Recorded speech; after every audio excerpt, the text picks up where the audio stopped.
ఈ రోజుల సమాజం ఎలా ఉందండి? గ్రాటిట్యూడ్ లేని వారిగా, చేసిన మేలుకి మేలు చేయకపోగా అపకారం చేయవారిగా ఉన్నారు.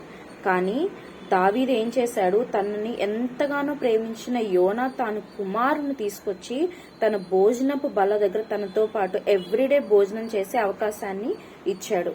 అట్లనే తను కోల్పోయిన స్వాస్థ్యాన్ని, తన భూమిని అయితేనేంటి, తన పంటలను అయితేనేంటి, ఏదైతే ఆస్తి తను కోల్పోయాడో అదంతా తిరిగి అతనికి ఇచ్చేశాడు. మరి అటువంటి అనుభవం నాకు ఇప్పుడు ఏం అనిపించట్లేదు. అదేముందని నువ్వు అంటున్నావేమో. ఇప్పుడు ఒక పిఎంతోనో సీఎంతోనో మనం ఒక డిన్నర్ చేసో లేదా ఒక లంచ్ చేసే ఆపర్చునిటీ వస్తే మనం ఎలా ఫీల్ అవుతాం, ఎంత హైగా ఫీల్ అవుతాం, ఎంత మందికి చెప్పుకుంటాం, ఆ దేశమంతా తెలుస్తుంది. ఇట్లా ఒక అతను వెళ్లి పిఎంతో ఇట్లా డిన్నర్ చేశారు లేదా భోజనం చేశారు అని ఒక గొప్ప పేరు ప్రఖ్యాతులు వస్తాయి.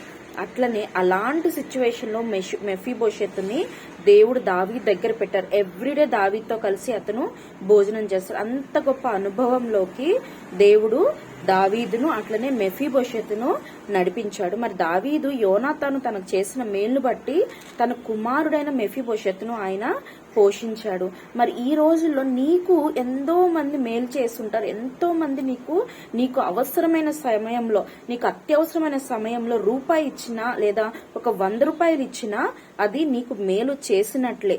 మరి 100 కదా అని నువ్వు దాన్ని తక్కువగా చూస్తే మరి ఆ సమయంలో నీకు ఎవరు ఇవ్వగలరు అనేది నువ్వు ఒకసారి ఆలోచించి, నీకు ఎవరెవరైతే మేలు చేశారో వారికి నువ్వు గ్రేట్ఫుల్ గా ఉండాలి. వాళ్ళకి నువ్వు తిరిగి మేలు చేయడానికి దేవుడు నిన్ను ఇవాళ ప్రేరేపిస్తున్నారు. కనుక గ్రేట్ఫుల్నెస్ అనేది మన జీవితంలో ఉంచుకుంటే దేవుడు మనల్ని తప్పక ఆశీర్వదిస్తాడు. మన రిలేషన్షిప్స్ కూడా స్ట్రాంగ్ గా ఉంటాయి. ఆమేన్.